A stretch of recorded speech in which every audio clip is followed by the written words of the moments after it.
মেয়েটা বলতেছে, যদি আপনার চাইতে হুসাইন ভালো, আপনার ছেলের চাইতে যদি হুসাইন ভালো হয়, তাহলে তাহলে খামাখা ভালো ছেলে থাকতে আপনার ছেলের সঙ্গে বিয়া বইব কেন?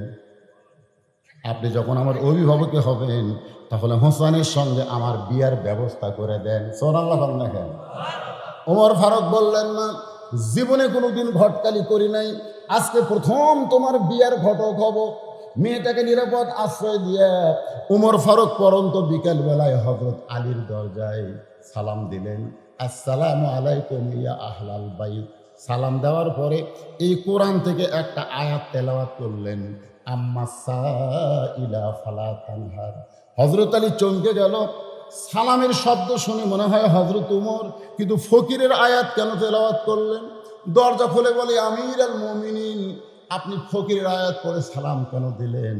বলে, আলী রে, জীবনে কোনোদিন ঘটকালি করি নাই, আজকে প্রথম ঘটক হয়ে তোমার দরজায়, তোমার হোসেনের সঙ্গে একটু ঘটকালি করবার চাই।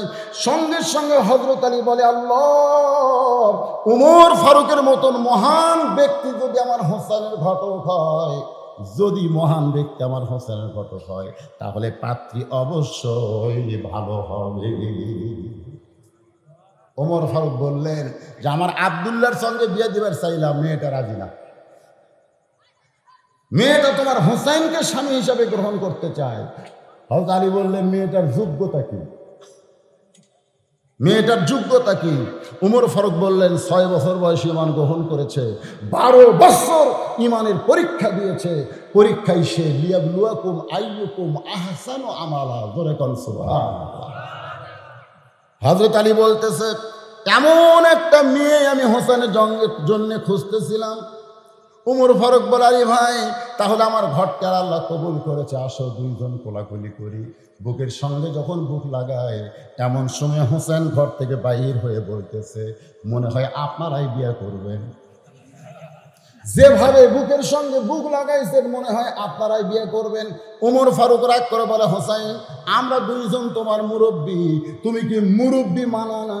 হোসাইন চোখের পানি নিয়ে বলতেছে, আপনারা দুইজন আমার মুরব্বী আমি জানি, কিন্তু আসল মুরব্বী হিসাবে কেবলমাত্র আমার নানাকেই আমি মানি। সুবহানাল্লাহ বলেন না কেন? যাকে তাকে মুরব্বী মানা যাবে? আজকে বাংলাদেশে মুরব্বী আছে না নাই? এই মুরব্বীর ফার্সি হলো পীর। জোরে কোন মুরব্বীর ফার্সি কি? পীর। মুরব্বীর ফার্সি কি? বাংলাদেশে বহু ধরনের মুরব্বী আছে না নাই? এক এক ধরনের মুরব্বী মুসলমানকে এক এক দলের মধ্যে নিয়ে যায়। এই জন্য হোসেন বলতেছে, ও মুরব্বীরা, আপনার দুইজন আমার মুরব্বী আমি জানি, কিন্তু আসল মুরব্বী হিসাবে আমার নানাকে কেবলমাত্র আমি মানি। ওমর ফারুক বলে, হোসাইন, তুমি কি বুঝাবার চাও? হোসেন বলতেছে, কয়েকদিন আগে আমি স্বপ্নে দেখলাম আমার নানা ঘরের মধ্যে আরাম করতেছে। আমি দরজায় গিয়ে ঠোকা দিয়ে বললাম, নানু ভাই, আমি হোসাইন একটু আপনার কাছে যাবার চাই। আমার নানা বলতেছে, এখন ডিস্টার্ব করিস না, এখন আমি জান্নাতের মধ্যে আরাম করতেছি। আমি হোসাইন চমকে গেলাম, আমার নানা একটা ভাঙ্গা ঘরের মধ্যে শুয়ে আছে আর বলে জান্নাতে আরাম করতেছি। এই ভাঙ্গা ঘর জান্নাত কেমনে হলো? দরজা না খুললে কি হবে? জানলার ফাঁক দেয়। হোসাইন বলে, আমি তাকায় দেখি আমার নানি উড়াতে বালিশ বানায় দিছে, আর সেই উড়াতে নানা মাথা দিয়ে শুয়ে আছে, নানির চুলের মধ্যে হাত দিয়ে বিলতি কাটতেছে। আমি রাগ করে বললাম, নানা ভাই, আমার নানির উড়াতে শুয়ে থাকলেই কি জান্নাত হয়? আল্লাহ নবী বললেন, হোসাইন, তুই ছোট্ট মানুষ, বুঝবি না, তোর নানির মতন বউ যদি কেউ ঘরে পায়, ওই ঘরটা যেন আল্লাহর জান্নাত হয়ে যায়।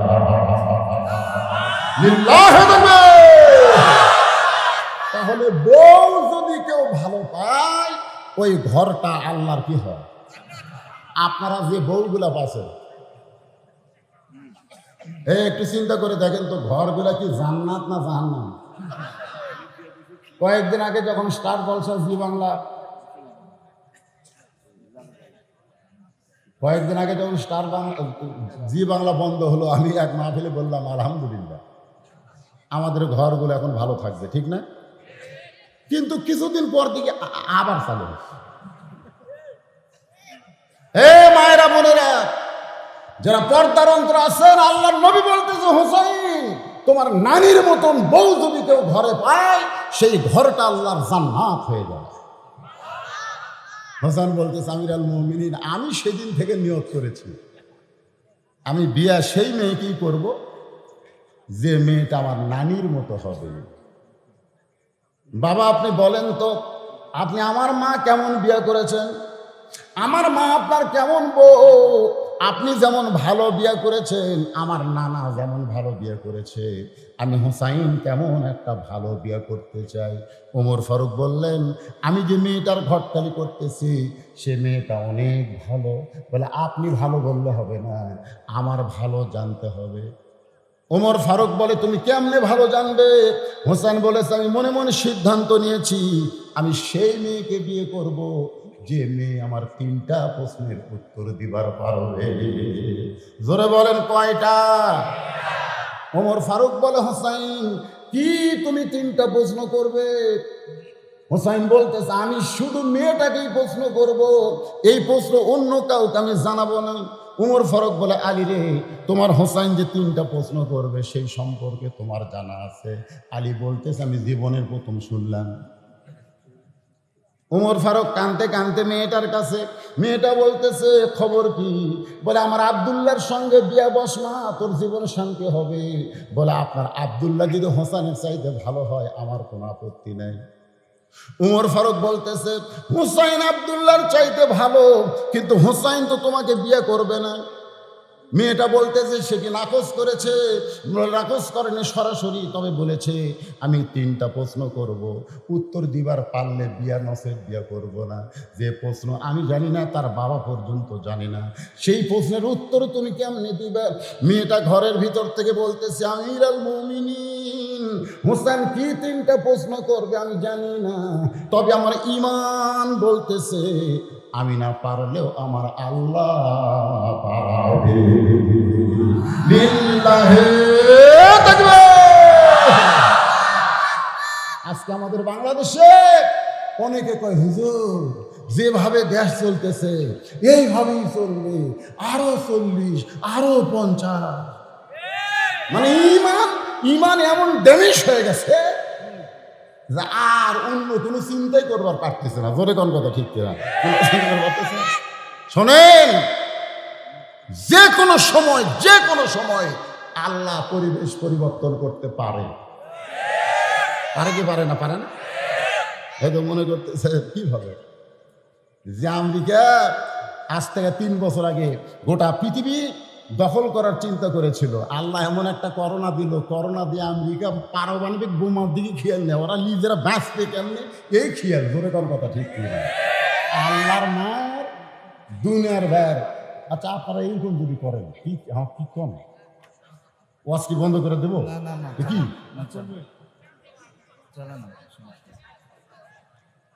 না, যারা মঞ্চে থাকে তারা হচ্ছে সবচাইতে ভদ্র মানুষ। জোরে কথা ঠিক করে আপনাকে চাইবে, তাদের গুটগুটি গল্প জানিয়ে এদের ধারণা হলো যে গামছার একটা আদায় বাদ আছে। তো হুজুর যে ওয়াজ ধরছে, ওয়াজ শেষ করতে যদি 12টা 1টা বাজে, মানুষ তো আস্তে আস্তে কিছু লোক চলে যাবে। তো যে লোকটা চলে গেল তার 10 টাকা থেকে আমরা বঞ্চিত হলাম। এই একটা টেনশন এদিকে মাথার কাম করতেছে।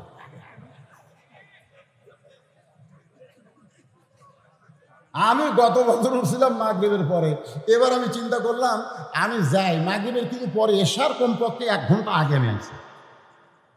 আমি নিয়ত করছিলাম 9টার সময় তুলে দিবে, কিন্তু আমার তুলে দিতে দিতে 10টার পর।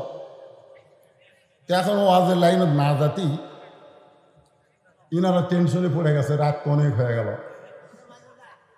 না কয়টা বাজুক সেটা তো পরে, ওয়াজ ধরছি 3টা। মেয়েটা বলতেছে, হোসেন কি 3টা প্রশ্ন করবে আমি জানি না, কিন্তু আমার ঈমান বলতেছে আমি না পারলেও আমার আল্লাহ পারাবে। বাংলাদেশে কি হবে আমরা জানি না, তবে আমার ঈমান বলতেছে যে হারে মানুষ কোরআনের মাহফিলে আসতেছে, এই কোরআন দিয়ে বাংলাদেশ পরিবর্তন হবে। বলে বলেন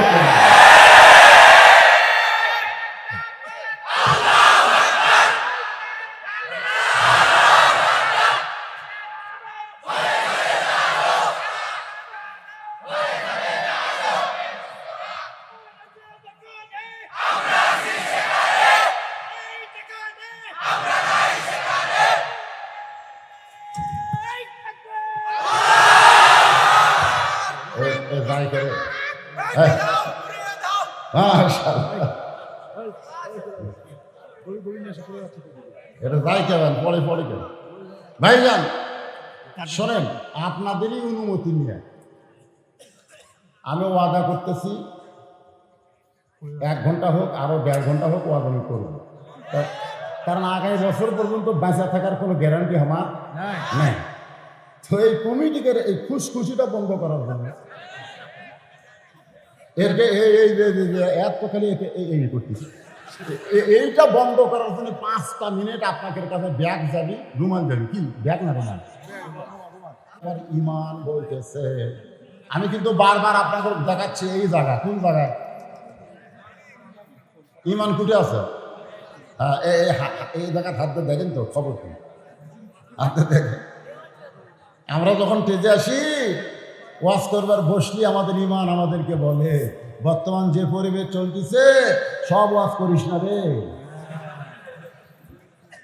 কারণ অধিকাংশ বক্তারা এখন জেলখানার ভিতরে ঢুকিছে। ধরে আমাকে ইমান বলতেছে একটু বুঝাশোনা করবে, বুঝাশোনা কর। আমি তখন ইমানকে আঘাত করে বলি, এটা ইমান না, এটা বলতেছে মন। মন মানুষকে ধোকা দেয়, ইমান মানুষকে কোনোদিন ধোকা দিতে পারে না। তো আপনাদের মনের খবর কি? মমতাজের একটা গান আমার পছন্দ হয় না, কিন্তু একটা গান আমার খুব ভালো লাগে। সেই গানটা হলো, মনে যদি পছন্দ ধরে গন্ধ কিরে পাওয়া যায়, চোখে তারে যায় না দেখা, ওষুধ দিবা কোন জায়গায়।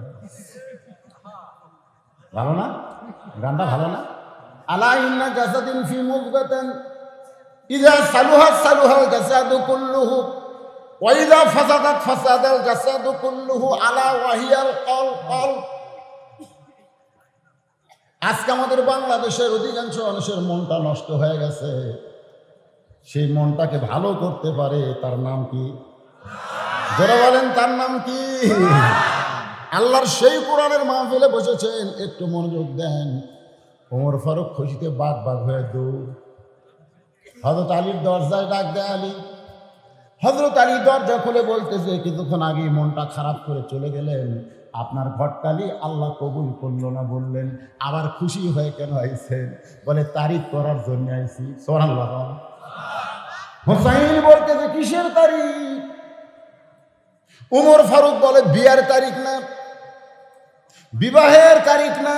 তুমি যে 3টা প্রশ্ন করবে, মেয়েটা তার উত্তর দিবার পারবে কি পারবে না তার তারিখ। আলী কান্দের বলতেছে, আমিরাল মুমিনিন, যেই প্রশ্ন আমি জানি না, যেই প্রশ্ন আপনি জানেন না, সেই প্রশ্নের উত্তর মেয়েটা কেমনে দিবে? খামাকা তারিখ করে লাভটা কি?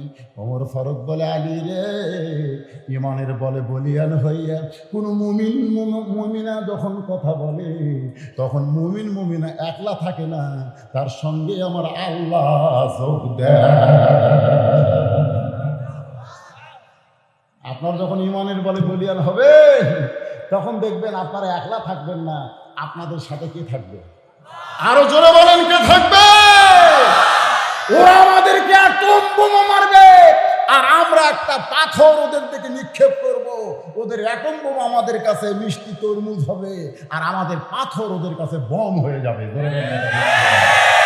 মনে করতেছেন ইমাম মেহেদী আলাইহিস সালাম আসবে, ঈসা আলাইহিস সালাম খালি চতুর্থ আসমানে খালি সাইজ হচ্ছে, মনে করতেছেন এইরকমই থাকবি সারা জীবন না? আমি গতকাল যে বাংলার মাহফিলে বলেছিলাম না, 10 তলা দুটে নিচের দিকে তাকায় আর কয়, আমাক নামাইকে, আমার বাড়ি, আমার ঘর, আমাক নামাইকে। ইতিমধ্যে আগ্রাইল এসে খারাপ হবে, কয় নামি। হোসেন কি 3টা প্রশ্ন করবে আমি জানি না, তবে এবার আল্লাহ পাক আমাকে জানায়া দিবে নির্দিষ্ট তারিখ। একটু মনোযোগ দিয়ে দেখেন আর শোনেন। তারিখ মোতাবেক 3 জন বসে গেছে, ডান পাশে হযরত ওমর, বাম পাশে হযরত আলী, আর মাঝখানে হুসাইন। বসার একটা সাইজটা এই জন্যই বারবার বলতেছি। দেখেন, ডান পাশে হজরত ওমর বসে গেছে, বাম পাশে হজরত আলী, আর মাঝখানে হোসাইন। সামনে একটা চাদর দেওয়া হয়েছে, আর চাদরের ওই পারে ওই 18 বছরের মেয়েটাকে বসানো হইল। এখন আপনাদের কাছে আমার প্রশ্ন হলো, সামনে চাদর দেওয়ার কারণ কি? আরো জোরে জোরসে বলেন। এই বাংলাদেশের মমতাজ গায়িকা কিন্তু বলেছে মনের পর্দা, মনের পর্দা আসল পর্দা। ওরে শরীয়তের মৌলানা, চোখ দুইটা করলা কানা, মনের পর্দায় আসল পর্দা। ও তেতুল হুজুর বুঝলো না, তেতুল হুজুর বুঝলো না। মানে আল্লামা শফিকে তেতুল হুজুর কয়ে মমতাজ গান গাইছে যে মনের পর্দাই নাকি বড় পর্দা। এই বছর 12 তারিখে 12ই অক্টোবর আমি মানিকগঞ্জ ইউটিউবে দেখবেন আমার ওয়াজ, মানিকগঞ্জের মমতাজের জাগাত সিংগাইর এলাকায় জ্ঞান ওয়াজ করলাম। মমতাজের এলাকায় ওয়াজ করলাম। ও মমতাজ, তুমি কোনোদিন তো কইলা না মনের খাওয়া বড় খাওয়া, বাইরের খাওয়া লাগবে না। মনের খাওয়া বড় খাওয়া হইলে হাতির মতন শরীর তোমার হইতো না। ও মমতাজ, তুমি কেন কইলা? তুমি মনের পর্দার কথা কও, মনের খাওয়ার কথা কও না কেন? মনে মনে বিরিয়ানি খেলাম, মনে মনে মিষ্টি খেলাম, সুখে মনের পর্দা। মনের পর্দা যদি পর্দা হতো, অকরনা ফি বুয়ুতিকুন্না ওয়ালা তাবাররাজনা তাবাররুজাল জাহিলিয়াতিল উলা, আল্লাহ তাআলা এই কোরআনে পর্দার আয়াত নাযিল করত না। ধরে বলেন কথা ঠিক কি? আজকে বাংলাদেশের সরকার বাংলাদেশকে ধর্ষণ মুক্ত করতে চায়। ধর্ষণ মুক্ত করতে গিয়ে ধর্ষকের মৃত্যুদণ্ডের আইন করে কোনোদিন ধর্ষণ বন্ধ হবে না, কোনোদিনও হবে না। কারণ বাংলাদেশের ছেলেরা আইনকে কোনো তোয়াক্কাই করে না। কিসের আইন? সামনে যদি পাই চাপা চুপা খাই নাকি? ভাইজান, সামনে চাদর দিয়ে উমর ফারুক বুঝাই দিলেন পর্দা হলো আল্লাহর আইন। ধরে কোন পর্দা কার আইন? এবার উমর ফারুক বলতেছে, বাবা হোসাইন, তুমি যে 3টা প্রশ্ন করবা, এখন প্রশ্ন শুরু করে দাও। এবার হোসেন দাঁড়িয়ে বললেন, রে মেয়ে, হাদিসের হাফেজ আব্দুল্লাহ,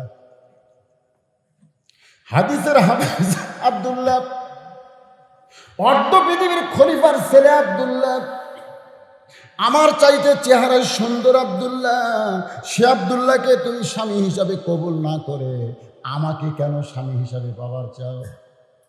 মেরে, তুমি একলা বসে আছো এই পারে, কিন্তু তুমি একলা বসে নাই, বরং আমি হোসাইন বড় একলা হয়ে গেলাম। একটু মনোযোগ দিয়ে শুনবেন। হোসেন বলতেছে, রে মেয়ে, তুমি পর্দার ওই পারে একলা বসে আছো, কিন্তু তাই বলে তুমি একলা হয়ে নাই, বরং আমি হোসাইন একলা হয়ে গেলাম। উমর ফারুক বলে, হোসাইন তুমি কি ভুল বলতেছো?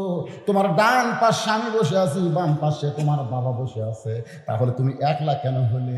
হোসাইন বলতেছে, রে মেয়ে, আমার 2 পাশে 2 জন শুধু দেহ নিয়ে বসে আছে, কিন্তু মনে মনে এরা তোমার পক্ষ নিয়েছে।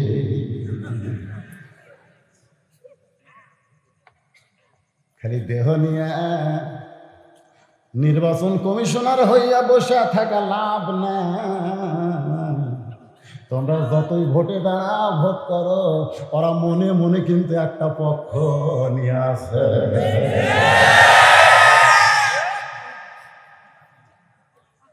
কি কম হযরত আলী কার পক্ষে? বুঝে পাচ্ছেন না আপনার? বুঝে কথা বল না। হযরত উমর কার পক্ষে? বসে আছে নির্বাচন কমিশনার, খালি বসে আছে।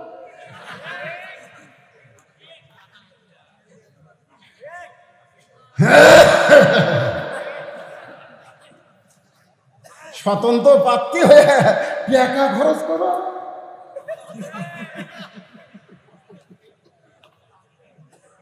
খালি চলে গেল। ওরা নির্বাচনের যারা প্রার্থী এখানে থাকা দরকার ছিল। আমি 11টাও বলতাম, 28টাও বলতাম, ধরে কোন কথা ঠিক নেই।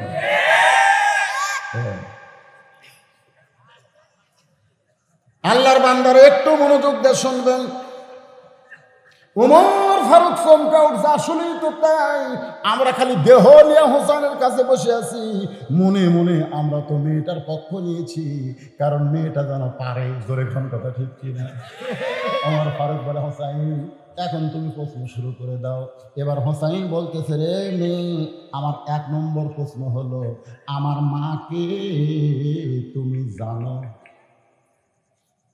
আমি কোন মায়ের সন্তান, কোন মা আমাকে গর্ভধারণ করেছে, আমার সেই মা সম্পর্কে তোমার জানা আছে? হযরত আলীর চোখ দিয়ে দর দর করে পানি পড়তেছে, কারণ ছেলের বাম পাশে বাবা বসে আছে, কিন্তু বাবার কথা না বলে ছেলে মায়ের কথা বলেছে।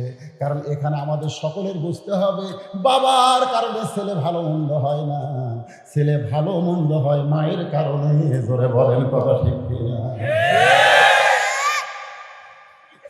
ধাবের হাটে দুধের গরু কিনবার কাছে এক মুরব্বী যা খালি নিচের দিকে তাকায়। তো গরুওয়ালা বলে, চাচা কি দেখেন? বলে, দেখতেছি দুধ কেমন হবে। দেখা লাগবে না, দেখা লাগবে না, আর মায়েরই 1200 ভাব। তখন বলতে, তো ঠিক আছে বাবা, তাহলে আর দেখেন না, মা যদি ভালো হয় ইও ভালো হয়। একটা দুধের গরু কিনবার যায় মায়ের খোঁজ নেই। আর আপনারা ছেলেদেরকে বিয়ে করাবেন, শুধু মেয়ে দেখলে বিয়া করালে হবে না, মেয়ের মায়ের খোঁজ নেওয়া লাগবে। মাটা কেমন ছিল? মা যদি ভালো হয় মেয়েটা ভালো হবে, মা যদি ভালো হয় ছেলেটা ভালো হবে। ধরে বলেন কথা ঠিক কিনা?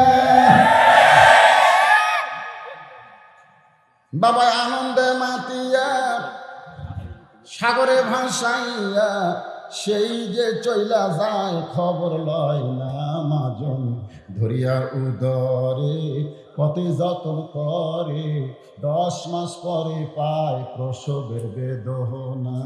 এমন দরদি ভাবে কেউ হবে না আমার মা, মা গো।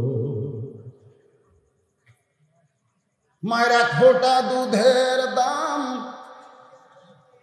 বলেন, মায়ের 1 ফোঁটা দুধের দাম, কাটিয়া গায়ের চাম, পায়ের জুতা বানাইলেও ঋণের শোধ হবে না। এমন দরদি ভাবে কেউ হবে না আমার মা, মা গো। আজকে বিয়া করার পর বউ বাড়িতে আসার পরে বইয়ের কথা শুনে আপনি মা বাবা থেকে আলাদা হয়ে গেছেন, বইয়ের কথা শুনে আপনি মা বাবা থেকে আলাদা হয়ে গেছেন। এখন মা চিন্তা করে দেখেন, স্বামী আর স্ত্রী ঘরের মধ্যে, শাশুড়ি আইছে, এখন বলতেছে, বউ আম্মা কি পছন্দ করে? বউ বলতেছে, আমার মা ডাব খাবে, আমার মা গ্লুকোজ খায়। বলতেছে, আমি দুধে আনবো। এই বলে ঘর থেকে ব্যাগ নিয়ে পকেটে টেকা নিয়ে বাজারে যাচ্ছে, শাশুড়ির জন্য ডাব গ্লুকোজ আনবে। দরজাত মা খাড়া হয়ে আছে, মা দরজাত খাড়া হয়ে আছে, মায়ের দিকে তাকায় না, কিন্তু মাথা নিচু করে। মা কান্দার বলে, বাবা আজকে 1 মাস হলো তোকে দেখিনি, বাবা 1 মাস হলো তোকে দেখিনি। তুই কোন দিক দিয়ে আসিস, কোন দিক দিয়ে যাস? শুধু তোর সোনার মুখটা দেখার জন্য দরজায় দাঁড়িয়ে আছি। বাজান তুই তো জানিস আমি একটু পান খাই, আমার 10টা টাকার পান আনবি বাবা। ছেলে বলতেছে, এই জন্যই তো তাকাই না, খালি খাই খাই। আল্লাহর আরশ কাঁপতেছে, তুমি শাশুড়ির জন্য ডাব গ্লুকোজ কিনবা, আর মারে বলতেছে খাই খাই। এইরকম পাতা মার্কা সন্তান দুনিয়াতে আসে না নাই? জোরে করে আসে না? কি বলবো প্রসবের কথা, কি বলবো প্রসবের কথা, মা বিনে সেই ব্যথা কেউ তো বুঝিবে না। মাজন ঠেকিয়া সন্তানের দায়, অকালে মা মারা যায়। ঠেকিয়া সন্তানের দায়, অকালে মা মারা যায়। কেন সে মায়ের ভক্তি করো না, এমন দরদি ভাবে কেউ হবে না আমার মা গো। মেয়েটা পর্দার ওপার থেকে উত্তর বলতে, হোসাইন আপনার মাকে আমি চিনি। সঙ্গে সঙ্গে উমর ফারুক চমকে উঠছে, হযরত আলী চমকে উঠছে। কারণ হোসাইন প্রশ্ন করেছে আমার মাকে তুমি জানো, আর মেয়েটা বলতেছে আমি চিনি। আপনার বলেন তো জানা আর চেনা দুইটা কি এক? হয়তো উমর ফারুক চমকে ওঠার কারণ হলো হোসেনের মারে আমরাই কোনোদিন চিনতে পারলাম না। হোসেনের মা পাড়া বেড়ানি না যে পাড়ার সবাই চিনবে। খাটের উপর বসে দুই যুবক গল্প করতেছে, আব্দুর রহিমের বউ খুব সুন্দরী বিয়ে। পাড়ার এক আব্দুর রহিম বিয়ে করছে, ওই বউ খুব সুন্দরী বিয়ে। আব্দুর রহিমের বউ তুই সুন্দরী কেমনি? ওই তো ঘরে না, গোটা পাড়া ঘরে, পাড়ার সবাই জানে আব্দুর রহিমের বউ। পাড়ার সবাই চিনে, এমনকি পাড়ার যে মেতর আসে ওই মেতরও দেখে। পাড়ার যে রিক্সাওয়ালা ভ্যানালো অটো ভ্যানালা তারাও দেখে। যারাই দেখে তারাই খালি তারাই যারাই দেখছে তারা আফসোস করছে, এত সুন্দরী, এটা কার বউ রে? এই যে ভিতরে ঢুকেছে, রাত্রে শুতিছে আব্দুর রহিমের বউ, সবার ঘরত গেছে। এক আব্দুর রহিমের বউ 13 জন যুবকের শরীর নাপাক করছে স্বপ্ন বসে। হাসতেছে। বেপরদা নারী যারা যুবক নষ্ট করে তারা, জোরে বলেন কথা ঠিক কিনা? সমাজের যুবকগুলোকে বেপরদা নারীরাই নষ্ট করতেছে।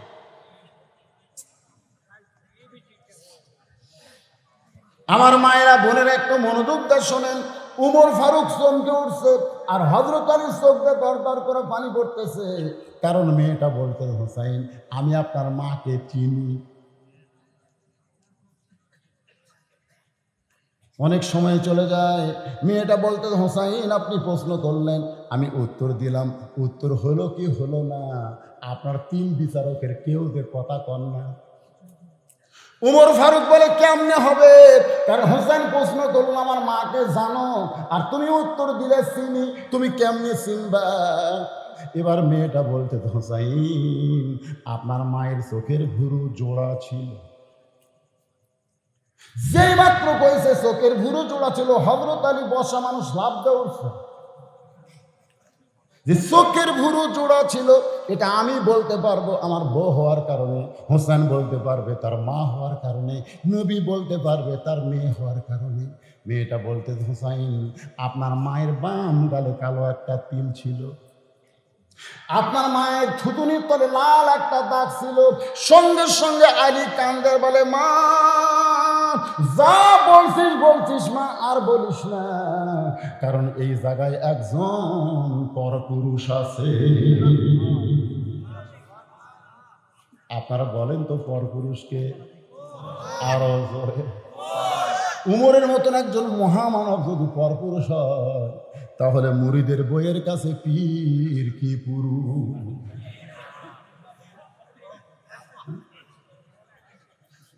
উমরের মতন একজন মহান মানব, তাকে বলা হচ্ছে পরপুরুষ। আর এখনকার আমাদের বাংলাদেশের কতগুলো মুরিদ বউকে বলে আমি তো আল্লাহ পাচ্ছি, তুমি পাবা? তাকে আমিও তো চাই। তাহলে পীর সাহেব কথা তোমাকে মুরিদ দেওয়া লাগবে, চলো যাই। যুবতী বউলে পীরের বাড়ি যাচ্ছে, পীর বলতেছে তুই তো আগেই মুরিদ নিয়েছিস, তুই বেড়া থাক, বউ ভিতর দে, আমি মুরিদ দিচ্ছি। হাই রে মুরিদ দল।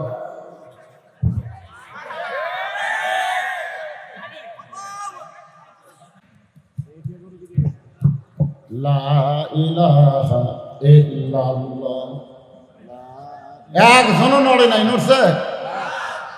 এটাই তো পরীক্ষা। আরে কিছুক্ষণ অন্ধকার ছিল, তা আপনাদের কেমন লাগছে? কম ভালো ভালো লাগছে? অন্ধকার যেমন খারাপ লাগে, কোরআন থাকবে বাংলাদেশে আর কোরআনের সমাজ চলবে না, এর চাইতে বেশি অন্ধকারে আমরা পড়ে আছি। ধরে এই জন্য একটা স্লোগান হবে, আমি যেই বলবো আল কোরআনের আলো, আপনারা বলবেন সব জায়গায় জালো। বলতে পারেন না? হয় না? আল কোরআনের আলো,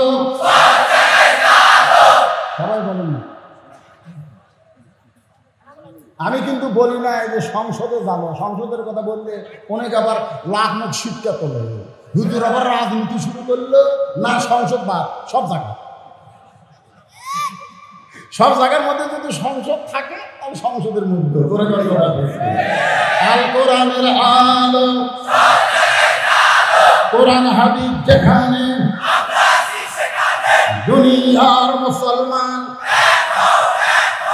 হযরত আলী দাঁড়িয়ে বলতেছে, মা যা বলছিস বলেছ, আর বলো না, কারণ এই জায়গায় একজন পর পুরুষ আছে। কিন্তু আমার প্রশ্ন হলো, হোসেনের মায়ের চোখের ভুরু জোড়া, বাম গালে কালো একটা তিল ছিল, থুতুনির তলে লাল একটা দাগ ছিল, এইটা তুমি কেমনি বলতে পারো?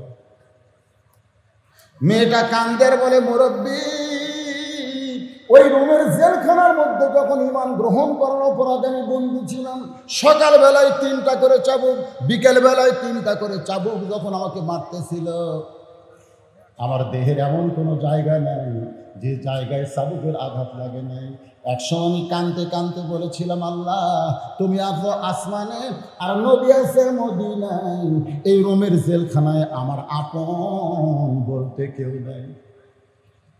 মেয়েটা কান্দার বলে, মুরব্বী, এইরকম কাঁদতে কাঁদতে আমি যখন বেহুশ হয়ে পড়ে গেছি, ওই বেহুশ অবস্থায় আমি দেখতে পাই আমার শিওরের পাশে নূরের একটা পুতলি বসে বসে আমার মাথায় হাত বুলায় দেয়।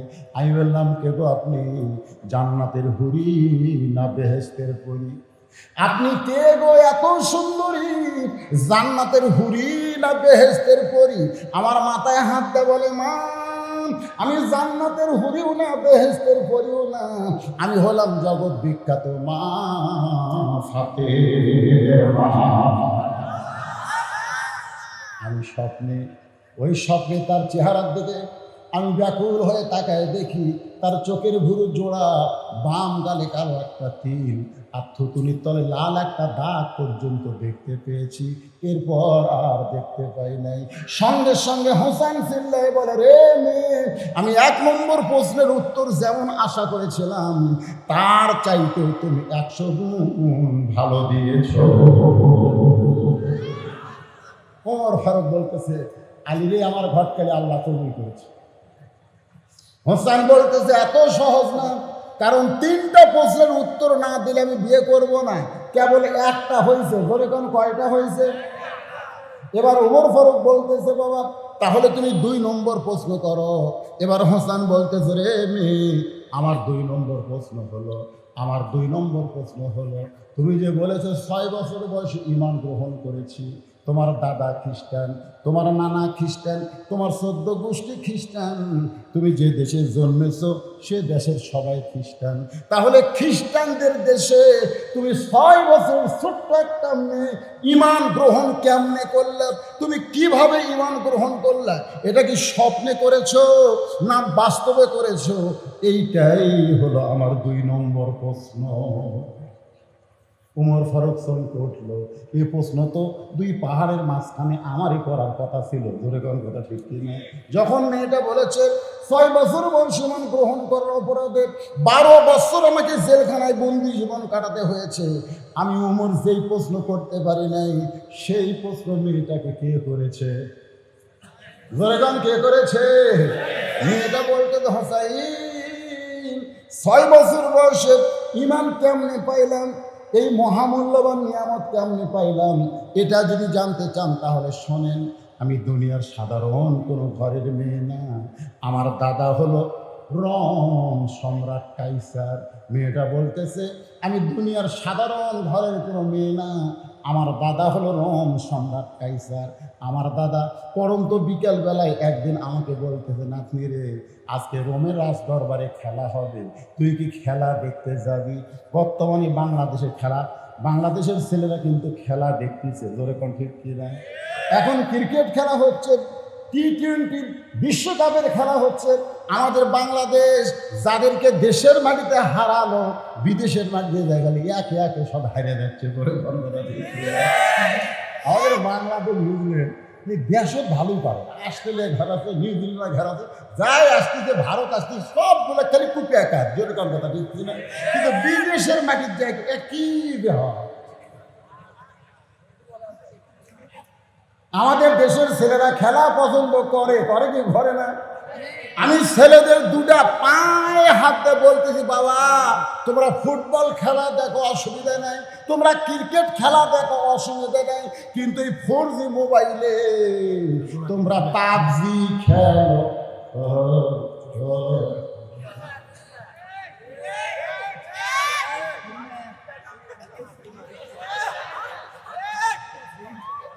মির কি ব্যারাম ফিরে গেছে, মনে কোন কথা নেই। বাবাজিরা, আপনাকে ছেলের হাতে মোবাইল দেখলি মনে করবেন আরে মাঝে মধ্যে শোনা যায় যে পাবজি খেলা বন্ধ করে দিয়েছে, আবার দেখে আর এক আইটেম থেকে বের হয়ে আসবে। মেয়েটা বলতে তো, হোসাইন 6 বছর বয়সী মানে কেমনে পাইলাম জানতে চান? শোনেন, আমার দাদা পরন্ত বিকেল বেলায় অন্দরমহলে গিয়া, আমি তখন মায়ের কাছে দাঁড়িয়েছিলাম, বয়স হলো মাত্র 6 বছর।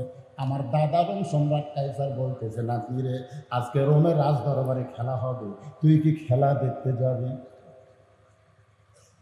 আমি ছোট্ট মেয়ে খেলা দেখার জন্য দাদার সঙ্গে রোমের রাজ দরবারের মধ্যে ঢুকলাম। ঢোকার পরে দেখি দাদার সিংহাসনের পাশে আমার জন্য একটা চেয়ার সেট করে রাখছে। আমি ছোট্ট মানুষ, ওই চেয়ারে বসলাম। আমার দাদাকে বললাম, দাদু ভাই খেলা দেখার কথা বলে আপনি আমাকে নিয়ে আসলেন, তবে খেলাটা কোন জায়গায়? আমার দাদা বলতেছে, ওই যে তাকায় দেখ। মেয়েটা কান্দের বলে, হোসাইন 6 বছর বয়সী মান কেমনি পাইলাম? শোনেন, আমার দাদা বলতেছে, ওই যে তাকায় দেখ। আমি তাকায় দেখি একটা মানুষকে কালো কাপড় দিয়ে চোখ বেঁধে রাখছে।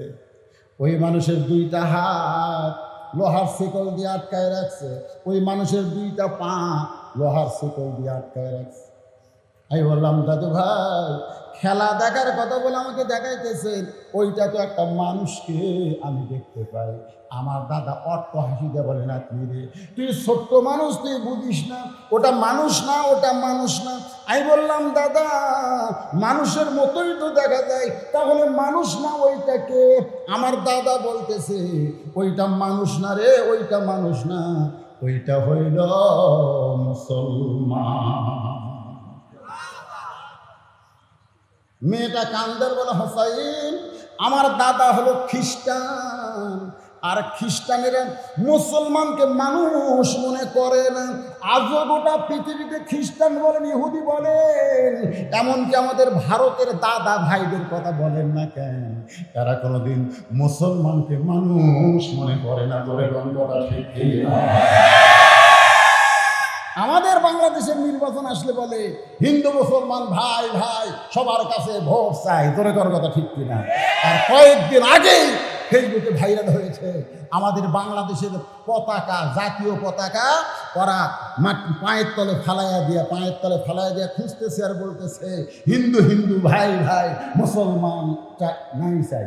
হিন্দু হিন্দু ভাই ভাই হিন্দিতে বলতেছে, মানে হিন্দু হিন্দু ভাই ভাই, মুসলমান করা ভাই মানে।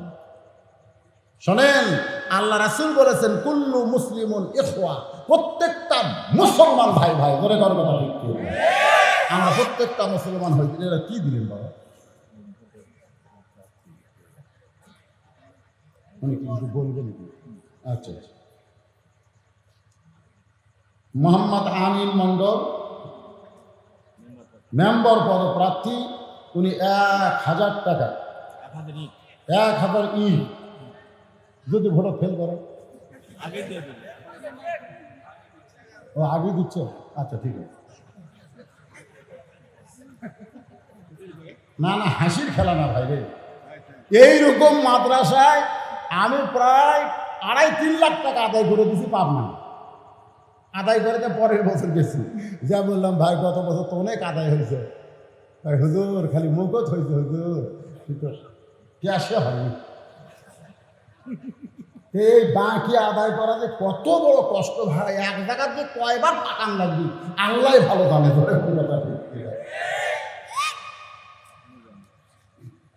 এটা আমার ভাই জানে। কি মন খারাপ করতেছেন, রাত 12টা পার হয়ে গেছে, কি করবেন এখন? হ্যাঁ যায়। শোনেন, একটু মনোযোগ দিয়ে শোনেন, অত্যন্ত কঠিন কথা। ওইটা মানুষ না রে, ওইটা মুসলমান। আমি বললাম দাদু ভাই, মেয়েটা বলতে তো হোসাইন 6 বছর বয়সী মান কেমন পাইলাম। শোনো, আমি আমার দাদাকে বললাম দাদু ভাই ওই মুসলমানকে কি খেলা দেখাবেন? আমার দাদা বলে ওই যে তাকায় দেখ। আমি তাকায় দেখি বিশাল একটা আগুনের চুলায় দাও দাও করে আগুন জ্বলতেছে। সেই চুলার উপর একটা বিশাল তেলের ডেকছি, তার উপর তেল ঢাইলাম, মনে মনে তেল নিচের আগুনের তাপে টকবক টকবক টকবক করতেছে। আমার দাদা বলতেছে ওই মুসলমানকে হাত পাও বেঁধা অবস্থায় আগুনের চুলার তেলের মধ্যে ফেলে দিব, মুসলমান পুড়ে মরে যাবে। আজকের খেলার নাম হলো মুসলমান মারার খেলা। আজকে খেলার নাম কি? এ কথা কর না কেন? ঠিকই, হনুমানের পায়ে কোরআন রাখছে। একটা হিন্দুর গাঁওতে একটা বাড়ি পড়ে নাই, কিন্তু অনেকগুলো মুসলমান কিন্তু মারা গেছে। জোরে কোন কথা ঠিক? ভাইরে ভাই, গোটা বিশ্ব জুড়ে চলতেছে আজকের খেলার নাম হলো মুসলমান মারার খেলা। মেয়েটা বলে হোসাইন, আমি চমকে গিয়ে বললাম দাদু ভাই ওই একটা নিরীহ মানুষটাকে আগুনের চুলার মধ্যে ফেলে দিয়ে এই মুসলমান মারার খেলা কি বন্ধ করা যায় না? এই মুসলমান মারার খেলা কি বন্ধ করা যায় না? কুল্লু মাউলুদুন ইউলিদু আলাল ফিতরা, প্রত্যেকটা ধর্মের ছোট বাচ্চারা কিন্তু মুসলমানের উপরেই জন্মগ্রহণ করে। ধরে কোন সুবহানাল্লাহ। 6 বছরের ছোট্ট মেয়েটা বলে দাদু ভাই ওই আগুনের মধ্যে মুসলমান মারার খেলা কি বন্ধ করা যায় না? ওই মানুষটাকে অজাতা কেন আগুনের চুলার মধ্যে মারবেন? আমার দাদা বলতেছে অবশ্যই খেলা বন্ধ করা যায় যদি ওই মুসলমান একটা বারের জন্য বলে আল্লাহ রাসূল মানি না। খালি একটা বার বলবে আল্লাহ রাসূল মানি না, চোখের বদন খুলে দিব, হাতের শিকল খুলে দিব, পায়ের শিকল খুলে দিব, মুসলমান ইচ্ছা মতো এখান থেকে বের হয়ে চলে যাবে। কিন্তু একটা বার বলা লাগবে আল্লাহ রাসূল মানি না। মেয়েটা বলে হোসাইন, আমি আস্তে করে চেয়ার থেকে নেমে ওই মুসলমানের কাছে গিয়া বললাম মুসলমান তুমি যদি বাঁচতে চাও তাহলে একটা বারের জন্য বলো আল্লাহ রাসূল মানি না। খালি একটা বারের জন্য বলো আল্লাহ রাসূল মানি না। ওই মুসলমান বলতেছে রে ছোট্ট মেয়ে, আমার চোখ বান্ধা আছে, আমার হাত বান্ধা আছে, আমার পা বান্ধা আছে, কিন্তু আমার মুখ তো বান্ধা নাই। আমার জবান থেকে শুনে নাও, দরকার হলে জীবন দিব, কিন্তু একটা বারের জন্য আল্লাহ রাসূল এক মুহূর্তের জন্য ছাড়তে পারবো না। দরকার হলে কি দিব? আসলেই তো দরকার হলে জীবন দিব। আল্লাহ বলেছেন দাও, ওয়ালা তাকুলু লিমান ইয়াকতালু ফি সাবিলিল্লাহি আমওয়াতুন বাল আহয়াউন ওয়ালাকিন লা তাশউরুন। আল্লাহর কোরআনকে বিশ্বাস করেন না? কোরআনকে বিশ্বাস করেন না? আল্লাহ বলেছেন আমার রাস্তায় যাদেরকে হত্যা করা হবে, আমার জন্য যারা জীবন দিবে তাদেরকে তোমরা মৃত্যু বলো না, বরং আমি আল্লাহ বলতেছি তারা চিরজীবিত। ওয়ালাকিন লা তাশউরুন, তোমরা বুঝবার পারো না, তারা জীবিত, তাদের মৃত্যু নেই। সুবহানাল্লাহ বলেন না? মেয়েটা বলতেছে হোসাইন সঙ্গে সঙ্গে আমার দাদা সিংহাসন থেকে লাফ ধরে বলতেছে, আর দেরি করো না, ওই মুসলমানকে হাত পাও বাঁধা অবস্থায় তেলের মধ্যে ফেলে দাও, উত্তপ্ত তেলের মধ্যে ফেলে দাও। আমি তখন বললাম, দাদু ভাই, এই মানুষ মারার খেলা আমি দেখবো না, আমি চলে যাই। আমার দাদা খাস করে হাতটা ধরে বলতেছে, খেলা দেখার কথা বলে তোকে নিয়ে আইছি, তুই কেন খেলা দেখবি না? আমাকে জোর করে দাদার পাশে বসে রাখা হলো, আমি দেখবো না, তারপরেও আমাকে জোর করে রাখলো। হোসাইন ওই মুসলমানকে ওখান থেকে যখন নিয়ে আসতেছে আগুনের চুলার দিকে, আমি মুসলমানের দিকে তাকায় দেখি মুসলমান একটা বারের জন্য পিছন দিকে হুঁশ খায় না, একটা বারের জন্য পিছন দিকে যায় না। মুসলমান বীরের মতো ফাঁসির মঞ্চের দিকে আগুনের চুলার দিকে হেঁটে হেঁটে যাচ্ছে। মুসলমান যখন আগুনের চুলার কাছে যায়, এমন সময় ছোট্ট মেয়ে কি করব, আমি আর ধৈর্য ধরতে পারি না। হোসাইন আমি দুইটা চক্ষু বন্ধ করলাম। আমি দুইটা চক্ষু যখন বন্ধ করেছি, এমন সময় একটা শব্দ আমার কানের মধ্যে আসলো, লা ইলাহা ইল্লাল্লাহু, লা ইলাহা ইল্লাল্লাহু মুহাম্মাদুর রাসূলুল্লাহ। মেয়েটা বলে, আমি 6 বছর বয়সে চোখ বন্ধ করে দেখতে পাই ওই মুসলমানের দেহখানা আগুনের চুলার মধ্যে যখন ফেলে দিচ্ছে, একটা কুদরতি হাত ওই মুসলমানের দেহ নামক খাঁচা থেকে ওই পাখিটা ধরে ফেললো। ওই পাখিটা ধরে এভাবে যেরকম কবিতর উড়ে দেয়, পাখিটা এভাবে উড়াল দিল। পাখিটা যেন উঠতে উঠতে সবুজ রঙের একটা বাগানে চলে যায়, আর মুসলমানের দেহ নামক খাঁচাটা ওই পাখি শূন্য অবস্থায়, মানে জীবন আগেই চলে গেছে, ওই খাঁচাটা আগুনের চুলা তেলের মধ্যে পড়ে যখন পড়ে গেল, তখন আমি এক দৌড় মারতে চাইলাম। আমার দাদা আমার হাত চেপে ধরলো, আমি এত জোরে হেঁচকা দিলাম, দাদা আমার হাত ছাইড়া দিছে।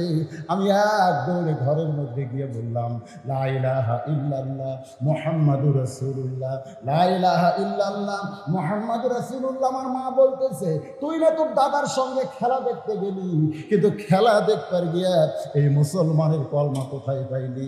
এই কলমা যদি তোর বাবা তোর দাদা শুনতে পায়, তোকে হত্যা করবে, তোকে মেরে ফেলবে। মা, এই কলমার একটা বারো মুখে উচ্চারণ করিস না। আমি তখন বললাম, মা, এই কলমাওয়ালারা কোনদিন মরে না। আমি আবার দৌড়ে আসলাম রাজ দরবারে। এসে দেখি আমার দাদা তার সাঙ্গ পাঙ্গ নিয়ে আনন্দ করতেছে, শাহবাগে আনন্দ করতেছে। শাহবাগে আনন্দ বোঝেন না, লাফালাফি করতেছে। মুসলমান পুড়ে ছাই হয়ে গেল, মুসলমান মরে শেষ হয়ে গেল। আমি তখন দাদার সামনে বললাম, দাদা, কানার ভাগ্যে ধন মিলে না।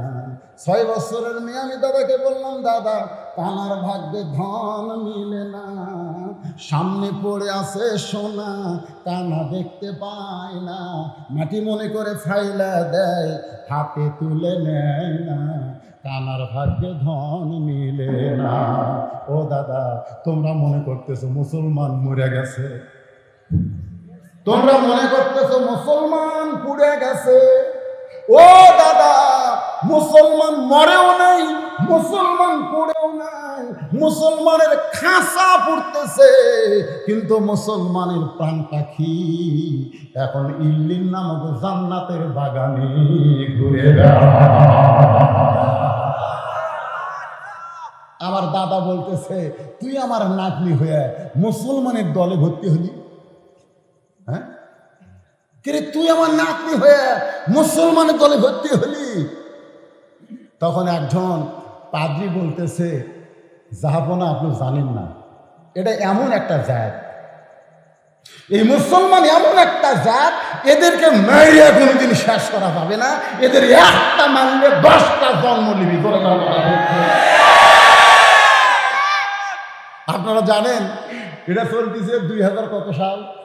21 সাল 2043 সালে সমস্ত খ্রিস্টান ইহুদিরা বসে মিটিং করে বলেছে 2043 সালে গোটা পৃথিবীতে সবচাইতে মুসলমান হবে সংখ্যা গরিষ্ঠ দল। জোরে বলুন সুবহানাল্লাহ।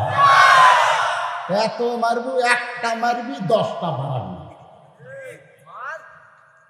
কি মনে করতেছে?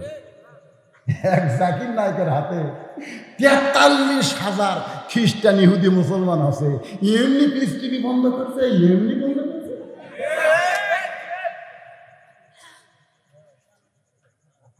সব ধর্মই জানে অমাইয়া বুতাগি গয়রাল ইসলাম দীনান ফালাই ইউকবালা মিনহু। সবাই জানে ইসলাম ছাড়া কোনো ধর্মই নেই। আল্লাহ কোরআনে বলেছে, আল্লাহ বলেছেন ইসলাম ছাড়া কোনো ধর্ম নাই রে। ইসলাম ছাড়া অন্য কোনো ধর্ম কেউ যদি গ্রহণ করে এটা কবুল করা হবে না। দিনে দিনে প্রতিদিন ভারতে কত, বাংলাদেশেও কত হিন্দু মুসলমান হচ্ছে আপনারা জানেন? হ্যাঁ, বিরক্ত হচ্ছেন? মেয়েটা বলতেছে হোসাইন সঙ্গে সঙ্গে আমার দাদা জেলখানায় বন্দি করলো। এইভাবে 6 বছর বয়সে রোম রাজ্যের মধ্যে আমি ঈমান নামক মহামূল্যবান নিয়ামত খানা পেয়েছি। হোসাইন চিল্লায় বলে, রে মেয়ে, আমি 2 নম্বর প্রশ্নের উত্তর যেমন আশা করেছিলাম তার চাইতে তুমি 1000 গুণ সুন্দর দিয়েছ।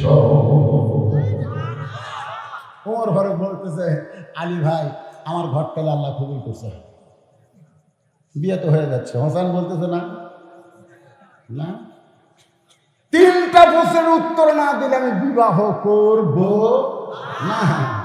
আপনারা কবরে গেলে 2টা প্রশ্নের উত্তর দিতে পারবেন, 2টা পারবেন, হিন্দুরা পারবে।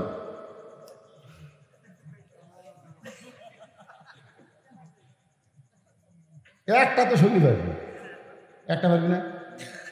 মান রব্বুকা যদি বলে ওটা পারবে। ঠেলাত করে হিন্দুরাও কিন্তু আল্লাহ কয়, কোন কয় না। আমার মাঝে আপনারা শুনছেন যমুনা নদীর এই পারে আমি গাড়ি থুয়ে মাছ না পারি, আমার যমুনার ওই পারে মাহফিল, নৌকা চলে যাচ্ছি। নৌকা যখন নদীর মাঝখানে হঠাৎ আসমান কালো মেঘ, বাতাস শুরু হলো। 100 যাত্রী নৌকার মধ্যে, আমি তো বসে আছি বিছনায়। ঝড় যখন উঠবে, মেঘ যখন কালো হয়ে আসলো, তখন ওই 100 জনের মধ্যে 2টা হিন্দু ছিল। ওই 2 হিন্দু আমার কাছে এসে বসে কয়, হুজুর আজান দেন।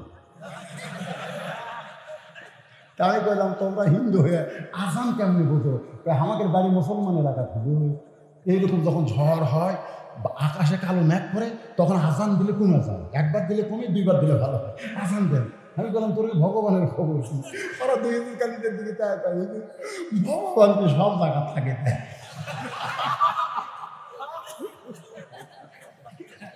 ভগবান সব জায়গায় থাকে না, আর মুসলমানের আল্লাহর পাওয়ার সব জায়গা। জোরে বলেন কি কথা? যাকে প্রণাম করলো, যাকে ভোগ দিল, তাকে আবার নাচতে নাচতে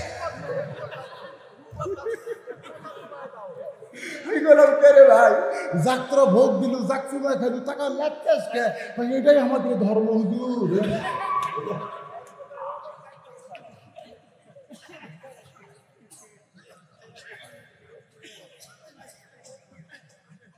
আল্লাহর বান্দার একটু মনোযোগ দা কথাগুলো শোনেন। এবার ওমর ফারুক বলে, হোসেন তাহলে 3 নম্বর প্রশ্ন করো। ধরে গান কয় নম্বর? 3 নম্বর প্রশ্ন করো। এবার হাসান বলতেছে, রে মেয়ে, 3 নম্বর প্রশ্ন হলো বিবাহের পরে। এই যুবকেরা খুব খেয়াল করে শুনবেন। বিবাহের পরে আমার সঙ্গী তোমার থাকতে হবে। আমার সঙ্গী দেওয়ার সাথে না। আমাদের বাংলাদেশে তো বিয়ার পরে এটা সকলে পছন্দ করে না, বিয়ার আগেগুলোই বেশি পছন্দ করে। এই 14 ফেব্রুয়ারি ভ্যালেন্টাইন ডে বুকের মধ্যে নিয়ে বলতো, তুমি আমার দিব, তোমার ছাড়া 1 রাত 1 বছর,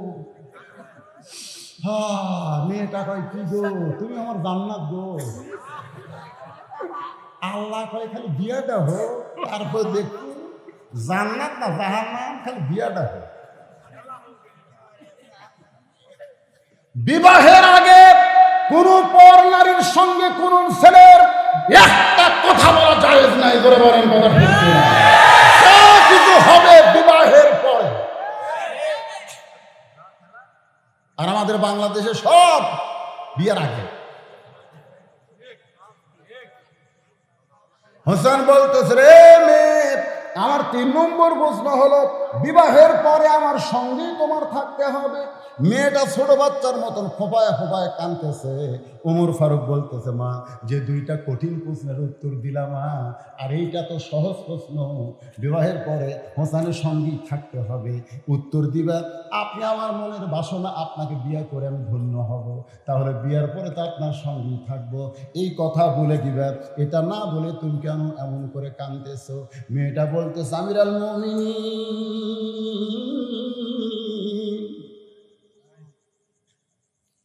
ওই জেলখানার মধ্যে যখন কাঁদতে কাঁদতে বেহুশ হয়েছিলাম, একদিন বেহুশ অবস্থায় আল্লাহর নবীকে আমি স্বপ্নে দেখেছি। নবীর যখন স্বপ্নে দেখলাম, নবী আমার মাথায় হাত বুলায় বলতেছে, ইন্নাল্লাযীনা ক্বালু রাব্বুনাল্লাহ সুম্মা ইসতাকাম তাতানাজ্জালু আলাইহিমুল মালায়েকা আল্লা তাখাফু ওয়া লা তাহজানু ওয়া আবশিরু বিল জান্নাহ। রে রং সম্রাটের নাতনি, কান্দিস না, এই নির্যাতন সহ্য কর। তুই যখন দুনিয়া থেকে বিদায় নিবি, আল্লাহর কোরআনে বলেছে তোর কোনো ভয় নাই, তোর কোনো চিন্তা নাই। দুনিয়া থেকে বিদায় নেওয়ার সঙ্গে সঙ্গে 8টা জান্নাতের দরজা খুলে যাবে। আমি তখন স্বপ্নেই নবীকে বলেছিলাম, নবী গো, আমি মরে যাওয়ার পরে আল্লাহ আমাকে 8টা জান্নাত দিবে, কিন্তু আমি যদি জীবিত থাকি এই দুনিয়াতে আল্লাহকে কিছুই দিবে না। কারণ আল্লাহ বলেছেন, রব্বানা আতিনা ফিদ দুনিয়া হাসানা ওয়া ফিল আখিরাতি হাসানা। তাহলে আমার দুনিয়ার সৌন্দর্য কিছুই হবে না। রাসূল বলে, তুমি দুনিয়ার কি সৌন্দর্য চাও? আমি তখন স্বপ্নে বলেছি, নবী গো, দুনিয়ার সৌন্দর্য হলো আমি যদি কোনোদিন জেলখানা থেকে মুক্ত হই, তাহলে আপনার নাতি হোসাইনকে আমার স্বামী হিসাবে গ্রহণ করতে চাই। আল্লাহর নবীর চোখে পানি দেখেছি, কারণ নবী তখন বুঝাইবার চাইছে, তুমি যাকে স্বামী হিসাবে পাবার চাও, তুমি তো জানো না সে আল্লাহর জন্যে, আল্লাহর দ্বীনের জন্যে, নবীর জন্যে, নবীর ইসলামের জন্যে নিজের জীবনকে টুকরা টুকরা করে গোটা পৃথিবীতে মুসলমানের কাছে ইতিহাস সৃষ্টি করবে।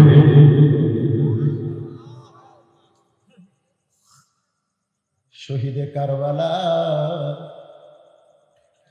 বিয়ে হয়েছে, মেয়েটার নাম হলো শাহের বানু। একটু মনোযোগ দিয়ে শুনবেন। যখন 72 জন সঙ্গী নিয়ে ওই কারবালার প্রান্তরে বন্দী করা হলো, তাহাজ্জুদের সময় বউটা বলতে, স্বামী গো, ইজিদের লোকেরা আমাদেরকে ঘেরাও করেছে।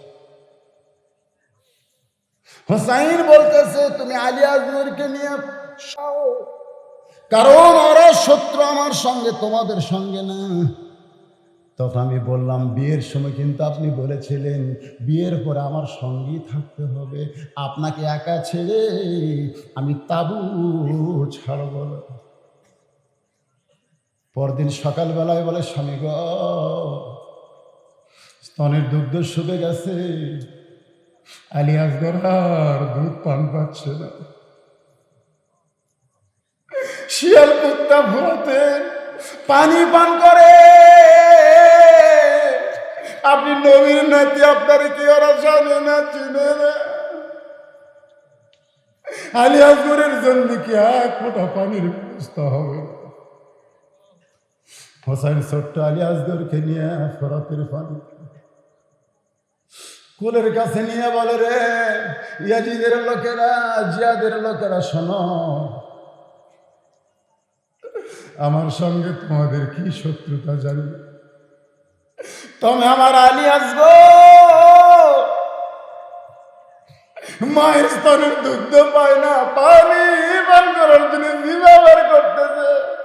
আমি এক ফোঁটা পানি তার মুখে দিবার চাই। ফোরাতের কুল থেকে এক ফোঁটা পানি নিয়ে আলী আসগরের মুখে দেওয়ার আগে একটা তীর আসলো। আলী আসগর যেন ঢাল হয়ে বাবাকে বাঁচায় দিল। আলী আসগরকে চাদর দিয়ে ঢেকে নিয়ে এসে বলতেছে, দিদি গো, তোমারে কইছিলাম চলে যাও, তোমার সন্তান পানি পান করে নাই, তবে শাহাদাতের পেয়ালা পান করেছে।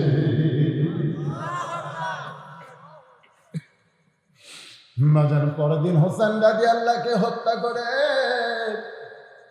দেহ থেকে মস্তক বিচ্ছিন্ন করে যখন নিয়ে যায়, ওই দেহটা পড়েছিল কারবালায় জিহাদের ঘোড়া, সৈন্যদের ঘোড়া হাসান রাদিয়াল্লাহর দেহের উপর দিয়ে বারবার নিয়ে আসা করতে করতে দেহটা ছিন্ন ভিন্ন হয়ে যায়।